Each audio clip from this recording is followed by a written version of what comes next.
केंद्रीय कैबिनेट ने दिल्ली नगर निगम को एक करने की अधिसूचना जारी कर दी है। प्रस्ताव पास हो गया है। अब संसद में इसकी प्रक्रिया चल रही है।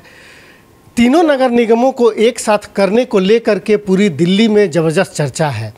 कुछ लोग इसे भारतीय जनता पार्टी की अपनी एक राजनीतिक चाल बता रहे हैं और भारतीय जनता पार्टी की आलोचना कर रहे हैं। वहीं भारतीय जनता पार्टी के कार्यकर्ता और पदाधिकारी इसे लेकर के अपनी खुशी और इस सहमति भी जता रहे हैं। आज हमारे साथ हैं उत्तर पूर्वी जिला उपाध्यक्ष पूनम चौहान जी। इनसे बात करते हैं कि भारतीय जनता पार्टी के कार्यकर्ता या ये पूनम चौहान खुद भी इस कदम को कैसे देखती हैं कि नगर निगम को अगर एक साथ कर दिया जाता है तो ये पहल कैसा पहल होगा, कितना जनहितकारी होगा। जो तीनों निगमों को एक करने का जो फैसला केंद्र सरकार ने जो लिया है, हम इससे बहुत ही खुश हैं और मुझे लगता है कि जनता के हित में ये फैसला लिया गया है और आज ये प्रस्ताव पारित भी हो जाएगा और मंजूर भी कर लिया जाएगा।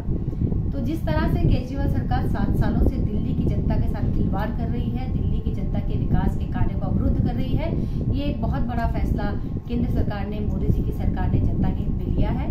और जिस तरह से निगम को फंड ना देकर वो निगम को बदनाम करने की कोशिश कर रही थी, उस तरह से उनके मुंह पर एक करारा तमाचा पड़ा है कि आप देख सकते हैं निगम कितनी अच्छी तरह से कार्य कर रही है। कोरोना काल हो या पिछले 7 सालों से आप देख रहे हैं केजरीवाल जी की सरकार के दौरान भी एमसीडी ने अपना बेहतरीन देने की कोशिश की, लेकिन कहीं ना कहीं कर्मचारियों का वेतन रोक देना, अध्यापकों की तनख्वाह रोक देना और फंड समय पर ना देना, इस लगातार इस परेशानी से जूझते हुए भी निगम का कोई भी ऐसा काम नहीं हुआ कि जो ना हुआ हो। उन्होंने समय पर सफाई को लेकर हो, सैनिटाइजेशन को लेकर हो और पार्कों की साफ सफाई को लेकर हो, राशन बांटने को लेकर हो, कोरोना काल में और जो भी सेवा के कार्य हो, निगम ने बहुत ही बखूबी से निभाए हैं। लेकिन अपनी दूषित मानसिकता के चलते हुए केजरीवाल सरकार ने केवल और केवल उन्हें बदनाम करने की कोशिश की है। ये जो नया फैसला आया है कि तीनों निगमों को एक कर दिया जाएगा, इससे हमारा एक ही मेयर होगा और उसकी पावर भी सीएम साहब से ज्यादा ही होगी। तो अब जो कार्य नहीं होते थे, जहां पर अवरुद्धता आती थी, अब वो मेयर साहब से डायरेक्ट हो पाएंगे और मुझे लगता है कि निगम बहुत अच्छे से काम कर पाएंगे। ये क्या मकसद माना जाए इसे लेकर के कि ऐसा क्या मकसद रहा जिसको लेकर के भारतीय जनता पार्टी इतनी देर से कही कि इतनी देर से उठाया गया ये कदम है कि तीनों निगम को एक किया जाना चाहिए, जबकि पिछले 2012 से बात कर लें या 3 बार लगातार नगर निगम है और 7 सालों से धरातल पर नहीं आता। तो जो आपने लैंडफिल की बात की, तो भारतीय जनता पार्टी तो चाहती है कि कूड़े का पहाड़ कम भी हो और जो इसमें से जो निकलेंगे जो भी अवशिष्ट जो भी पदार्थ हैं उनका हम यूज़ कर सके सड़क बनाने में, ब्रिक्स बनाने में, जो भी कूड़े से जो हम सेग्रीगेट करके उसे अलग अलग चीज़ों को उसको हम यूज़ करेंगे, तो वो काम निगम के द्वारा किया जाएगा। तो दोनों सरकारें, केंद्र सरकार और निगम सरकार, दोनों जब मिलकर काम करेगी तो जनता की भलाई का ही काम होगा। बीच में जो रोडें अटका रही थी वो राज्य सरकार अटका रही थी, उससे अब हमें कोई लेना देना नहीं होगा। सीधा काम केंद्र से पैसा आएगा और सीधा काम होगा, क्योंकि भारतीय जनता पार्टी हमेशा से ही जनता के हित के बारे में सोचती है, उसका अपना निजी कोई भी स्वार्थ नहीं होता है। अच्छा, एक आरोप था पहले जब 2 बार एमसीडी में भारतीय जनता पार्टी रही तो ये आरोप लगे कि निगम पार्षद जो हैं वो भ्रष्ट हैं, ये अच्छा काम नहीं कर पाए हैं। तो अगले चुनाव में भारतीय जनता पार्टी एक नया आइडियाज लेकर के आई कि नए चेहरे, नई उड़ान लेकर के आई और फिर एक बार लोगों ने भारतीय जनता पार्टी पर अपना समर्थन दिया। इस बार जो है पूरी व्यवस्था को ही बदल करके और भारतीय जनता पार्टी चुनाव में जाना चाह रही है। क्या आपको इसे कितना राजनीतिक फैसला मानती हैं और कितना भारतीय जनता पार्टी को इस फैसले से फ़ायदा होने वाला है और लोगों को कितना फायदा होने वाला है? भारतीय जनता पार्टी एक विचारधारा है, एक विचारधारा को लेके चलती है और उस विचारधारा को मुझे लगता है कि लोग समझते हैं। उन्हें कोई मतलब नहीं कि कौन फेस सामने आ रहा है, उन्हें पता है कि जो भी कमल का फूल लेकर आएगा, पूरे हम सब उसे जी जान से चुनाव भी लड़वाते हैं, उसे जिताते भी हैं और वो व्यक्ति उसी विचारधारा से प्रभावित होकर ही पार्टी में आया है, तो वो काम भी जनता के लिए ही करेगा, ऐसा मैं मानती हूँ। और जनता को विश्वास है कि भारतीय जनता पार्टी का प्रत्येक कार्यकर्ता मोदी जी का सिपाही है और मोदी जी के ही दिशा निर्देशों पर चल के वो जनता की सेवा करेगा। तो इससे कोई फ़र्क नहीं पड़ता कि पार्टी चेहरा चेंज करे या कोई नया चेहरा लाए, लेकिन जो भी होगा वो भारतीय जनता पार्टी का पदाधिकारी होगा, कार्यकर्ता होगा। उसकी नस नस में देश भावना की, राष्ट्रभक्ति की भावना होगी और इसी से वो प्रभावित भी होगा।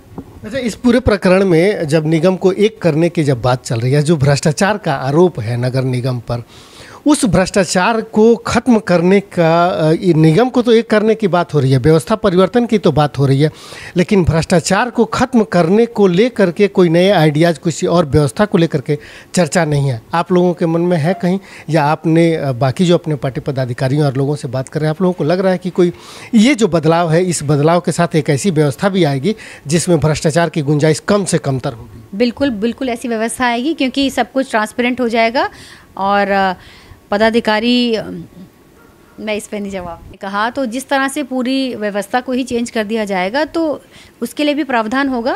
लेकिन मैं मानती हूँ कि भ्रष्टाचार का एक भी कोई देखा नहीं जो सिद्ध हुआ हो कि ऐसा भ्रष्टाचार हमारे निगम पार्षद के द्वारा किया गया है। जबकि आम आदमी पार्टी का ही एक निगम पार्षद, वो जो गीता कुमारी थी, वो रिश्वत लेते हुए पकड़ी गई हैं। तो भ्रष्टाचार हमारी पार्टी के किसी पार्षद गया ऐसा कहीं भी कोई सिद्ध नहीं है। लेकिन जहाँ जितना काम निगम कर रही है, और लोगों को कहने की अलग बात होती है, लेकिन उसको साबित करना अलग बात होती है। ऐसे तो लोग कह रहे थे, केजरीवाल जी कहते हैं हमारी पार्टी बहुत ईमानदार है, लेकिन देखिए टैंकर घोटाले में विधायक पकड़े गए और निगम पार्षद भी उनकी रिश्वत लेते हुए पकड़ी गई। तो ये दो चीज़ें सिद्ध कर दी गई हैं। तो भ्रष्टाचारी पार्टी कौन है, ये जनता को समझ आ जाना चाहिए। और केजरीवाल जी जो लगातार ये कह रहे हैं कि निगम भ्रष्ट है और आप एमसीडी के चुनाव समय पर कराइए, मैं राजनीति छोड़ दूंगा, तो ऐसे दल बदलू और बयान पलटू नेता की बात का कौन विश्वास करेगा? उनका मुख्यमंत्री, उनका मुख्य नेता ही इतना बड़ा झूठा है, तो उस पार्टी के बाकी नेताओं को आप कैसे विश्वास कर लेंगे, जो अपनी बच्चों की कसम खाकर मैं गाड़ी नहीं लूँगा, बंगला नहीं लूँगा, मैं लोकपाल बिल पास करूँगा संसद में आते ही। तो सब चीज़ें झूठ थी। तो केजरीवाल जी की पूरी सरकार ही झूठ पे टिकी हुई है और वो बात बात पर झूठ बोलते हैं। तो जनता को अब तक समझ में आ गया होगा कि कौन सी पार्टी सच्ची है और कौन सी झूठी है, कौन सी पार्टी भ्रष्ट ज़्यादा है। भ्रष्टाचार कहना और उसे साबित करना दो अलग अलग बात हैं। अगर साबित होता है तो हम मानते हैं, जो साबित ही नहीं हुआ तो केंद्र में निगम में हमारी सरकार है वो बिल्कुल भी भ्रष्ट नहीं है। अच्छा, एक अंतिम सवाल ये है कि जब भारतीय जनता पार्टी इस पूरी प्रक्रिया को लेकर के आगे बढ़ रही है और जो समय पर चुनाव होने थे, इस प्रक्रिया के लिए चुनाव को रुकवा दिया गया, आप लोग इसे लेकर के कितने संतुष्ट हैं? या चुनाव अगर आगे बढ़ रहा है तो आप लोगों को लग रहा है कि नहीं, चुनाव तो कम से कम समय पर हो जाना चाहिए था, बाकी जो बदलाव और जो व्यवस्था परिवर्तन की बात है वो अपने समय पर होती है? देखिए, भारतीय जनता पार्टी हमेशा चुनावी मोड में रहती है और हमेशा जनता के बीच में रहती है। हमें ऐसा कोई दिक्कत नहीं आ रही कि चुनाव कल हो या परसों। हम पहले दिन से ही धरातल पर थे, जनता के बीच में थे और जनता ने ही चुन के वोट देना है। प्रक्रिया जो चुनाव की जो प्रक्रिया है वो तो सारी पीछे चलती रहेगी, वो सारा सरकार जो है वो उसे देख ही रही है। प्रत्याशी जो भी हैं, जो भी प्रत्याशी अपने आप को माने, जो भी हैं, वो सब जनता के बीच में है। तो मुझे नहीं लगता कोई बहुत बड़ी मुश्किल आएगी। चुनाव 6 महीने बाद हो, 1 साल बाद हो, हम लोग इसी तरह से जनता के बीच में सेवा के कार्य करते रहेंगे और सेवा के लिए ही राजनीति में आए हैं। तो जनता, चुनाव टालना कितना सही है? चुनाव टालना, सारी प्रक्रिया है वो पूरी नहीं हो जाती तब तक तो टलेंगे ही। समय हर चीज़ में लगता है, व्यवस्था जैसी हो जाती है उसी तरह चुनाव हो जाएंगे और हम सब चुनाव के लिए पूरा तैयार भी हैं। ठीक है, बहुत बहुत धन्यवाद। ये थी पूनम चौहान, जो दिल्ली नगर निगम को एकीकृत किए जाने का स्वागत कर रही हैं। साथ ही भारतीय जनता पार्टी की ओर से जितनी भी व्यवस्थाएं हैं, जो भारतीय जनता पार्टी के काम करने की शैली है, उसका समर्थन करते हुए पूनम चौहान को ये लगता है कि अगर नगर निगम एक हो जाता है तो भाजपा और मोदी सरकार में जिस तरीके से लाइन के अंतिम कतार में खड़े व्यक्ति को जो लाभ पहुंचाने की जो भाजपा की नीति रही है, वह एक होने और केंद्र सरकार के साथ जो है एक समन्वय के साथ उस जो व्यवस्था में नए तरीके से उन लोगों तक मदद पहुंचाने का काम एक होने के बाद नगर निगम कर सकता है। व्यवस्था में बदलाव होने के साथ साथ भ्रष्टाचार का जो आरोप है उसमें भी कमी आ सकती है। व्यवस्थाएं जब बदलती हैं तो एक नई शुरुआत होती है और एक नई शुरुआत में नई गुंजाइशों का माहौल हमेशा बना रहता है, करने की गुंजाइश हमेशा बनी रहती है। अब देखना है कि नगर निगम वास्तव में किस करवट बैठता है, एकीकृत होता है या फिर इसको लेकर के, इसके बदलाव को लेकर के जो दूसरी और व्यवस्थाओं की बात हो रही है वह क्या क्लियर होता है। ये जब लोकसभा में और राज्यसभा में जब ये बिल आएगा तब ये चीज़ें क्लियर होंगी। फिलहाल भारतीय जनता पार्टी के कार्यकर्ता तीनों नगर निगमों को एक करने को लेकर के खुश हैं और इसे लेकर आशान्वित भी हैं।